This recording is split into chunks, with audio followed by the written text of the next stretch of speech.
Meninos, boa noite, tudo bem? Finalzinho de tarde ainda, né? A proposta da nossa aula de hoje é discutir um pouquinho sobre emergência cardiovascular no cenário da crise hipertensiva e edema agudo de pulmão, ok? Então, essa aula estará disponível para vocês em vídeo aula por 24 horas no Moodle e a aula vai ficar até o final do semestre, tá bom?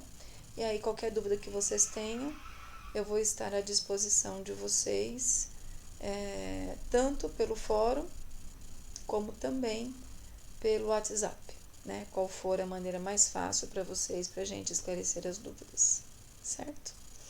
Então, vamos falar um pouquinho sobre crise hipertensiva, né? O que a gente entende por crise hipertensiva? Então, qual que é o impacto de uma alteração pressórica da pressão arterial, pensando na fisiologia do corpo, né? Uma vez que a gente está falando de um sistema que é responsável por toda a circulação de sangue e que essa circulação é comandada pela bomba cardíaca, né? Então, como que a gente pode entender uma alteração de pressão arterial?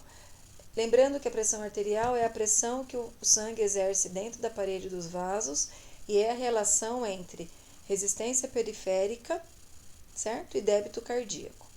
Então, quando nós temos uma elevação da pressão arterial, é porque, em primeiro lugar, nós temos uma diminuição ou ausência dos nossos hipotensores endógenos sendo liberados na corrente sanguínea. Então, isso pode promover um aumento da nossa ou da pressão arterial do paciente a um nível que possa causar alteração ou lesão em órgãos-alvo, podendo causar também alterações importantes vasculares. Então, quando a gente pensa em urgência hipertensiva, a gente pensa em valores pressóricos acima de 180 por 120 milímetros por mercúrio. Então, quando nós temos esse valor pressórico, nós vamos avaliar seguindo, então, este pequeno mapinha. Então, temos sintomas? Sim. Saiu um pouco torto o meu sim, mas deu para entender que sim. Então, quando a gente tem este aparecimento de sintomas, nós vamos identificar se esses sintomas levam a uma gravidade quando nós temos lesões em órgãos-alvo. Nós identificamos como leve quando é uma urgência hipertensiva e uma pseudocrise hipertensiva quando é acompanhado de ansiedade ou dor. Então, o paciente está nesse quadro hipertenso porque está ansioso por algum motivo ou porque está com algum tipo de quadro álgico, certo? Agora, quando esse valor pressórico não está acompanhado nem de dor, ansiedade e muito menos de lesão em órgão-alvo, nós temos então o que a literatura considera de hipertensão mal controlada. Esse paciente está mal medicado, então ele deve ser melhor assessorado em relação à farmacoterapia que ele deve seguir. Então vamos entender um pouquinho qual é a fisiopatologia da crise hipertensiva. Então, quando a gente fala de crise hipertensiva, a gente fala justamente do aumento dentro desse vaso da resistência venosa periférica, né? Ou uma produção reduzida dos vasodilatadores, como eu acabei de dizer. Então, isso pode resultar nessa crise hipertensiva. Então, a capacidade que o organismo tem de fazer essa regulação, ela está comprometida por alguma questão. E aí, este comprometimento pode desencadear um círculo vicioso de vasoconstrição, provocando então assim uma isquemia em órgãos-alvo. Por quê? Porque essa vasoconstrição permite que chegue menos sangue em órgão-alvo por conta do comprometimento vascular causado por essa vasoconstrição, o que leva à isquemia do tecido. Então, nesse quadro, a gente vai ter uma crise hipertensiva. Então, nós temos as emergências hipertensivas identificadas por alterações cerebrovasculares, cardiocirculatórias, como edema agudo de pulmão, que é um dos temas que a gente vai discutir hoje, alterações renais, né? pacientes que podem desenvolver essas crises pelo uso excessivo de drogas ilícitas, né? Ou alterações hipertensas na gestação, o que a gente considera de eclâmpsia, pré-eclâmpsia, né? Que é a síndrome de HELP, ou alterações causadas por um tumor raro que aparece em algumas glândulas, principalmente nas adrenais, que é uma crise de FeL, ou alterações que podem levar ao edema agudo de pulmão. Então, de acordo com a 7ª diretriz brasileira de hipertensão arterial, nós temos aqui algumas leves diferenças quando eu posso considerar uma urgência hipertensiva e uma emergência hipertensiva. Então, o nível pressórico, vocês podem analisar comigo que tanto PA diastólica na urgência como na emergência, ela está acima de 120 milímetros por mercúrio. Então, nós não consideramos nem urgência nem emergência PA diastólica menor do que este valor, certo? Agora, a primeira diferença real entre urgência e emergência é que na urgência eu não tenho lesão de órgão-alvo. LOA é lesão de órgão-alvo. O que na emergência eu tenho lesão de órgão-alvo. Outra alteração importante é que na urgência eu tenho melhora do quadro com medicação via oral, né? Os digitálicos, os hipotensores orais, diuréticos. Na emergência, não. Eu necessito de medicamento endovenoso. Na urgência, eu não tenho risco iminente de morte, como é o próprio conceito de urgência. Na emergência, eu tenho risco iminente de morte. E a urgência, eu posso acompanhar esse paciente ambulatorialmente. Na emergência, não. Na emergência, eu necessito de UTI para que eu possa realizar a medicação parenteral hipotensora no meu paciente. Então, diante de uma PA elevada, nós temos uma autorregulação ineficiente do nosso organismo. Isso promove um aumento da resistência venosa periférica provocada pela vasoconstrição, o que promove uma lesão dentro do vaso e isso desenvolve isquemia. E essa isquemia vai acometer diretamente esses órgãos-alvos, certo? Não consigo mexer direito nesse mouse, que ódio disso. Continuemos. E aí, isso pode desencadear um estado protrombótico, certo? Porque eu vou ativar fatores que vão possibilitar a coagulação deste sangue pela vasoconstrição. E isso pode desencadear trombos correndo na corrente sanguínea, o que também pode levar à lesão de órgão-alvo. Então, é um quadro extremamente grave, principalmente quando a gente se depara com um quadro de emergência hipertensiva. Que se nós não realizarmos na emergência intervenção rápida, eu posso ter um paciente com prejuízo importante da função cardiovascular. Então, o tratamento para emergência hipertensiva, ela visa a redução rápida, porém não abrupta, da pressão arterial. Por que eu digo não abrupta? Porque entendam que eu não posso dar um choque de redução de fluxo sanguíneo nos órgãos, certo? Então, eu preciso reduzir lentamente, mas efetivamente, para que eu não tenha um choque para aqueles órgãos que estavam recebendo sangue, um momento de vasodilatação rápida. Então, isso precisa ser gradativo. Então, eu preciso reduzir na primeira hora 25% da PA, de 2 a 6 horas, né? Reduzir aí de mais ou menos mais 25%, e de 24 a 48 horas chegar num valor pressórico normotenso. Então, entendam que eu não posso pegar um paciente na minha sala de emergência que apresenta 180 por 120 de PA e reduzir essa pressão na primeira hora para 135 por 85. Não posso fazer isso. Eu consigo chegar nesse valor em até 48 horas. Mas entendam que essa progressão ela tem que ser lenta, porque senão eu faço uma lesão isquêmica importante em órgão-alvo, certo? Então, como que eu vou realizar isso? O primeiro medicamento que se pensa numa emergência hipertensiva é o nitroprusiato de sódio, que tem um nome também conhecido como Nepride. Esse medicamento ele tem um efeito direto na musculatura lisa, tanto das artérias como nas veias, e causa uma vasodilatação importante, diminuindo assim a resistência periférica, melhorando o débito cardíaco e redução de pré e pós-carga. Então, com este efeito, com esta ação do medicamento, eu consigo fazer uma redução importante do valor da pressão arterial. Tome muito cuidado com a administração deste medicamento, porque é um medicamento que não deve, em hipótese alguma, ser interrompido abruptamente.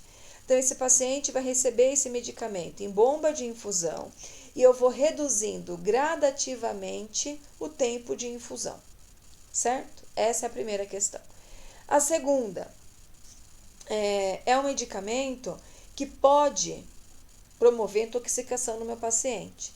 Então, em qualquer sinal de desconforto respiratório, confusão ou rebaixamento do nível de consciência, eu devo interromper a infusão, porque meu paciente provavelmente possa estar apresentando uma intoxicação por cianeto.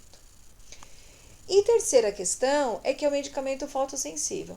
Então, eu preciso utilizar uma embalagem que proteja a medicação da ação da luz.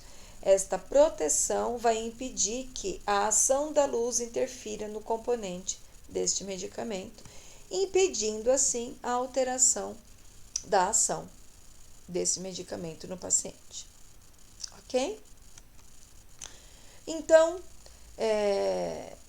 voltando aqui na emergência hipertensiva ainda, é um paciente que eu preciso tomar muito cuidado, controlar durante a infusão do nitroprusiato de sódio a pressão arterial desse paciente, nível de consciência. Então, esse meu paciente está obrigatoriamente na sala de emergência ou dentro de uma UTI. Ele tem que estar monitorizado. Esse paciente tem que ter oxímetro de pulso instalado, porque às vezes ele pode apresentar leve desconforto respiratório e eu não atento para isso, mas uma vez com oximetria de pulso eu consigo identificar essa queda de saturação.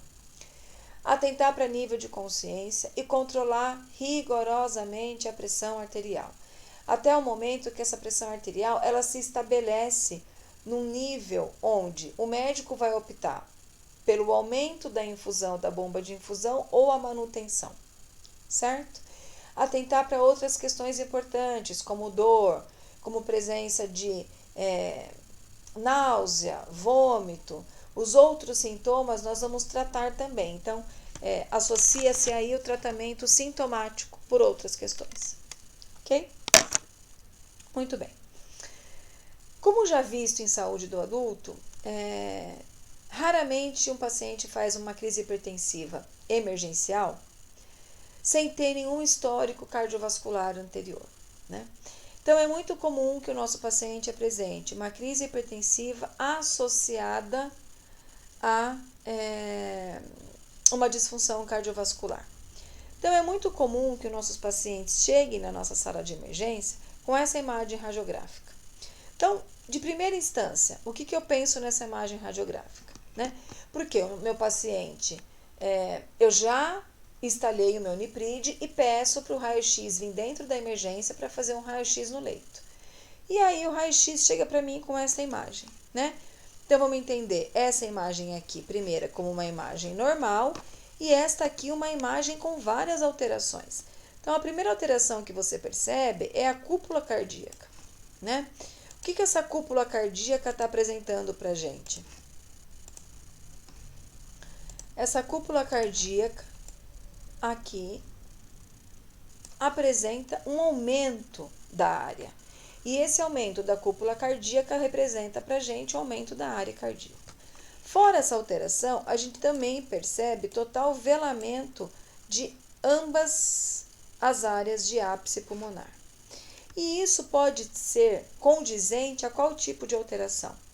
Quando eu olho para o meu paciente que não consegue deitar na maca de maneira alguma, ele não consegue deitar na maca, apenas ficar sentado e apresenta cianose importante de boca, cianose importante de periferia e edema generalizado, o que a gente identifica como anasarca.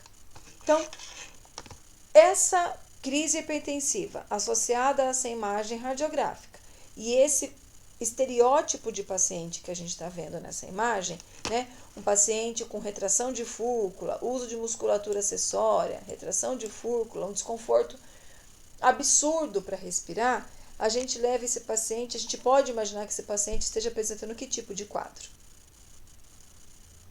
Pensem comigo. Acertou quem disse edema agudo de pulmão. Tadã! Então, edema agudo de pulmão é um quadro caracterizado pelas duas emergências anteriores que a gente viu, né? Que é um paciente com alteração cardíaca importante, então é um paciente que apresenta insuficiência cardíaca, né? Provavelmente causado por diversas possibilidades, mas uma delas que a gente viu na aula da semana retrasada, que foi infarto agudo do miocárdio. E a gente também tem a emergência hipertensiva, né? É um quadro típico de momento noturno, onde esse paciente, pelo aumento da hipertensão, acaba causando uma elevação pressórica aguda, né? Dentro dos capilares alveolares, promovendo aí uma dificuldade grande do retorno desse sangue, né?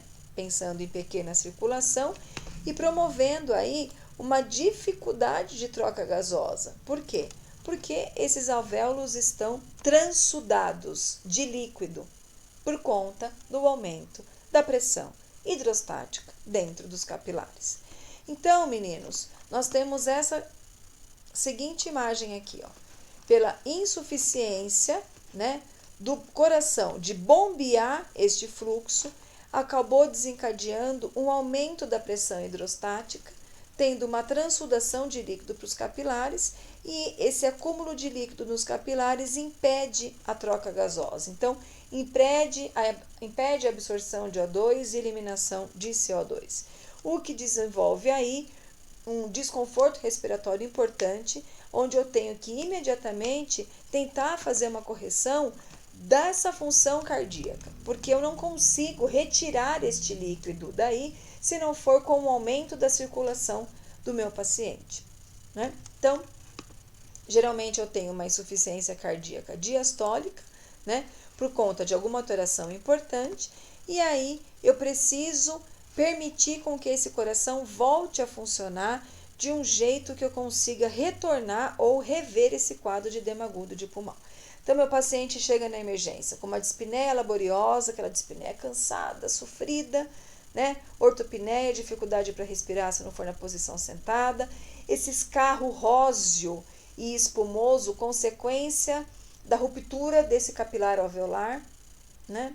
É um paciente que está ansioso, agitado por conta do rebaixamento do nível de consciência que está sendo causada pela isquemia neurológica.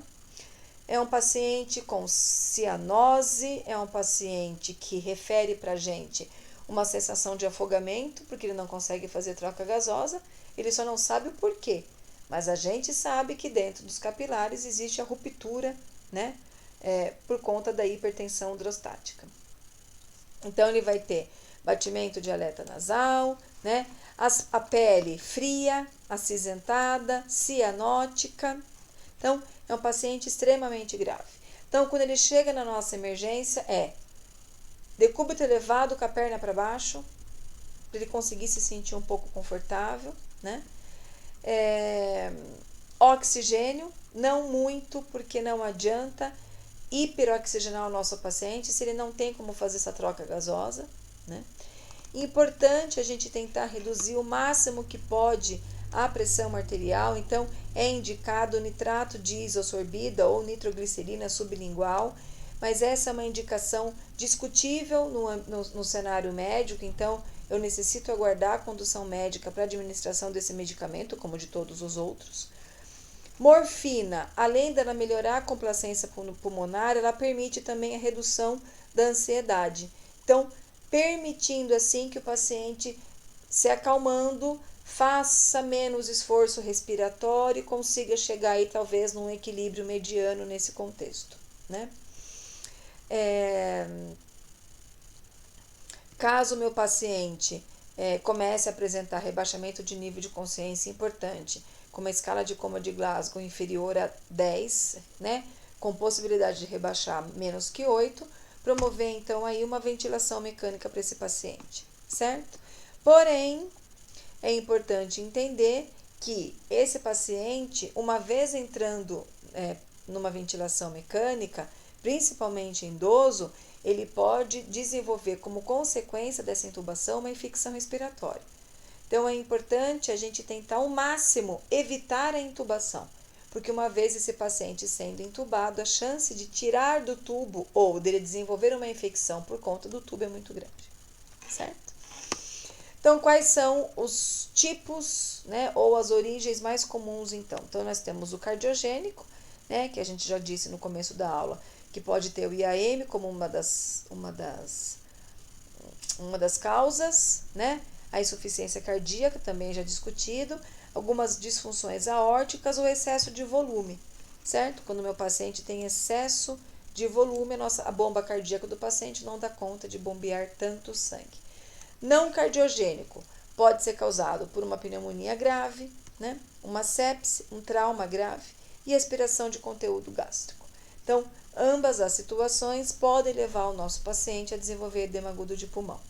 No caso do nosso contexto de sala de emergência, né, de alterações cardíacas, a gente consegue identificar uma conexão importante aí das alterações que a gente já discutiu. Então, uma crise, uma emergência hipertensiva, onde um paciente que já teve um quadro de infarto, que desencadeou uma insuficiência cardíaca, pode, durante uma crise hipertensiva, levá-lo a ter um edema agudo de pulmão. Então, percebam as conexões das fisiopatologias nesse contexto, certo? E aí, associado, né, a nitroglicerina, e a morfina, né, nós também temos, então, o nipride, né, que é o nitroprusiato, na iminência do meu paciente estar com uma pressão arterial acima de 180 por 120 milímetros de mercúrio, e o furosemida, que é um diurético que vai ajudar a redução de volume circulante, certo? Então, nós costumamos dizer que um paciente em edema agudo de pulmão, ele precisa receber MOV, monitorização, oxigênio e veia, porque é por meio deste acesso venoso que nós vamos realizar as medicações já discutidas, como morfina e como o nitroprusiato de sódio, certo? Importante, como toda entrada de paciente na nossa emergência, saber objetivamente da história. Então, lembrando, tem doença pré-existente, faz uso de algum tipo de medicamento, tem algum tipo de alergia e qual é a queixa, certo? Duração e característica dessa queixa.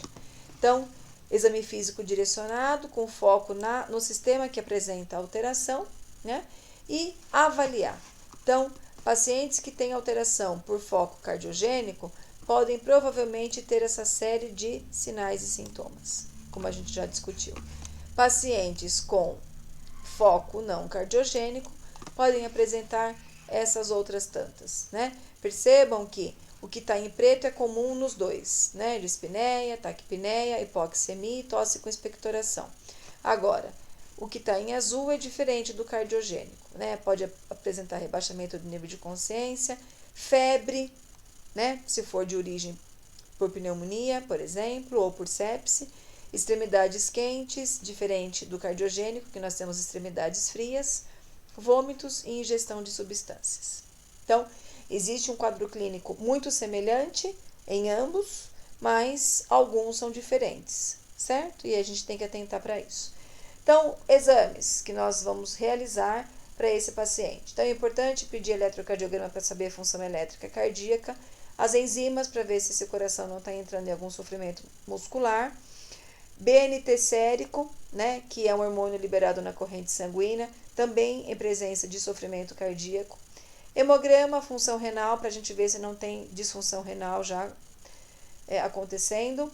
Oximetria de pulso ou gasometria arterial. E gasometria, né? Não é ou, na verdade é e. Nós precisamos de ambos os exames sendo realizados, ok?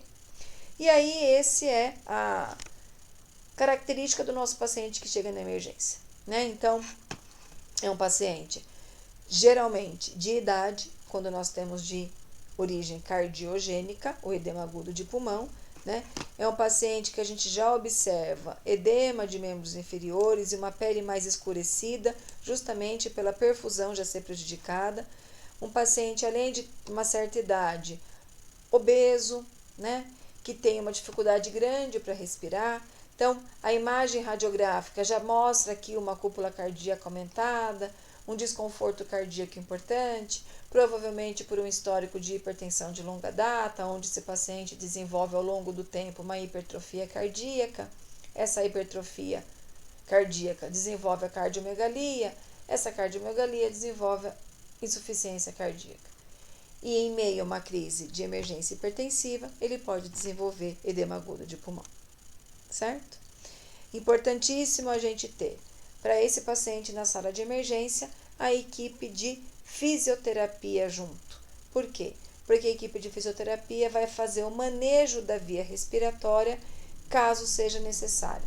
Caso esse paciente não tenha uma melhora do padrão respiratório com os medicamentos implantados, a ajuda da fisioterapeuta para a instalação de máscaras com pressão positiva de oxigênio é importante. Ok? Meninos, de hipertensão e edema agudo de pulmão na sala de emergência é basicamente isso. Eu fico à disposição nessas duas outras aulas para esclarecimento de dúvida, tanto pelo fórum quanto pelo WhatsApp.